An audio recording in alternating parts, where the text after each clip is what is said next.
critical philosophy is to do something that you're passionate about and not something that you feel like it's a prison sentence to do. And every day when I come to work, and every day, no matter what I'm doing, whether it's hiking, playing golf, or working at Hanbank, I try to do it with a high degree of passion for what I do.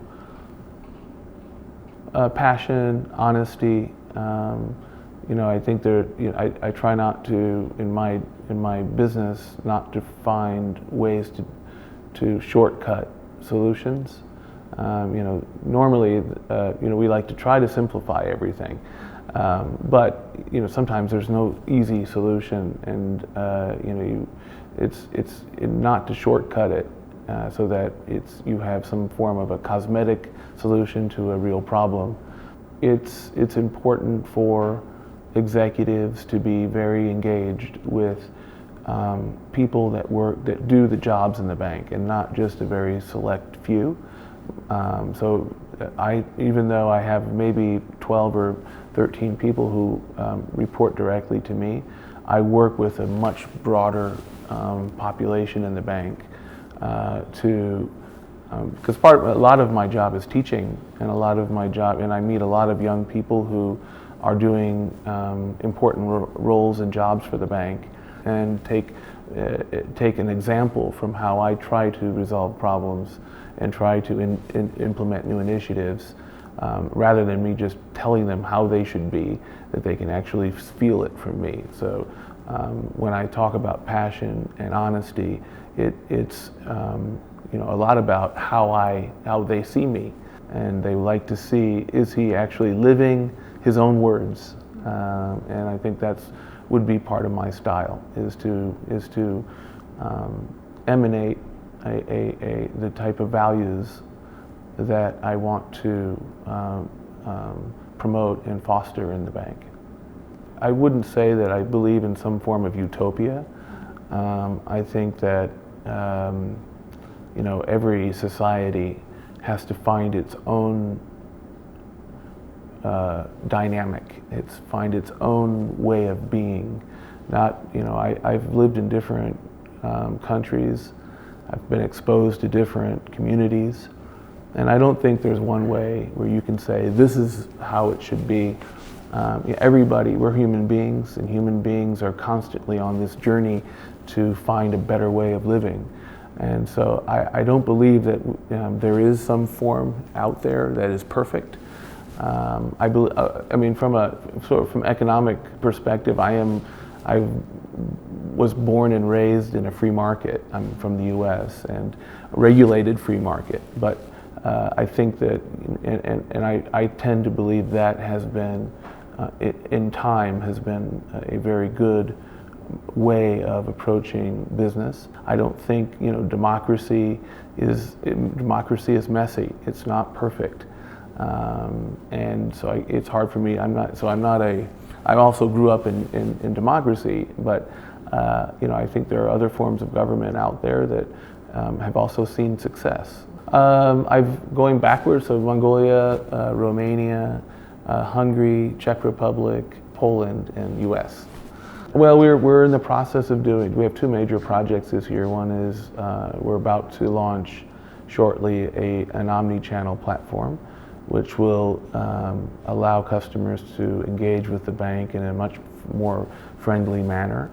It'll be the smart app that we have today will change for the positive.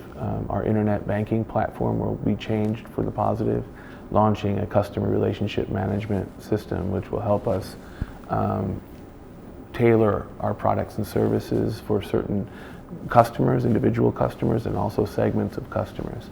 And those are two very large projects that we're running right now. So, it's a constant improvement, constant continuous improvement of our delivery platform to help customers in this new age of digital banking, to make their lives much easier, and to allow them, what we say, live more, and to not have to be absorbed by the bank, the time it takes to bank in a conventional way, right? It takes a lot of time to, get in your car, go through the traffic, go to your branch, find parking.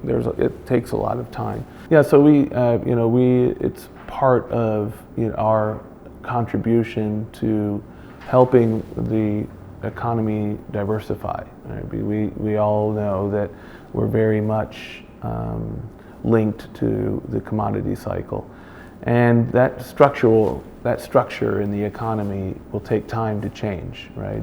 That's not something that will happen overnight.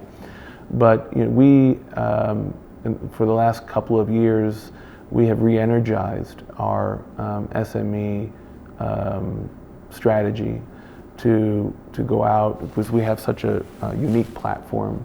We have over 530 locations in Mongolia. We're very close in proximity to not only retail customers, but to our SME customers.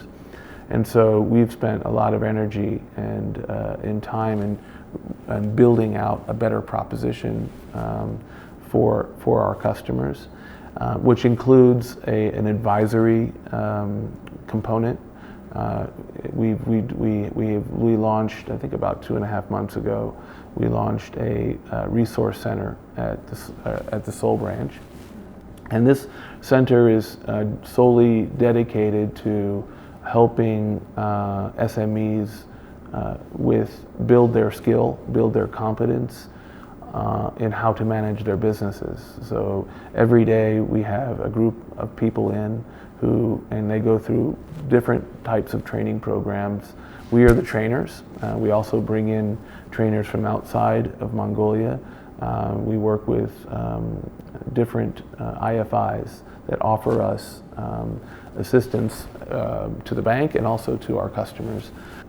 We're trying to become a bank that is not only about lending, but is about helping customers succeed. And when our SME customers succeed, that's a very positive thing, whether it's export or agritourism.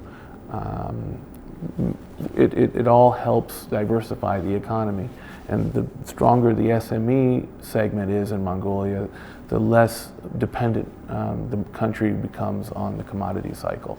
It's important for people to understand how a developing economy operates, right? So that you're not surprised when you get here.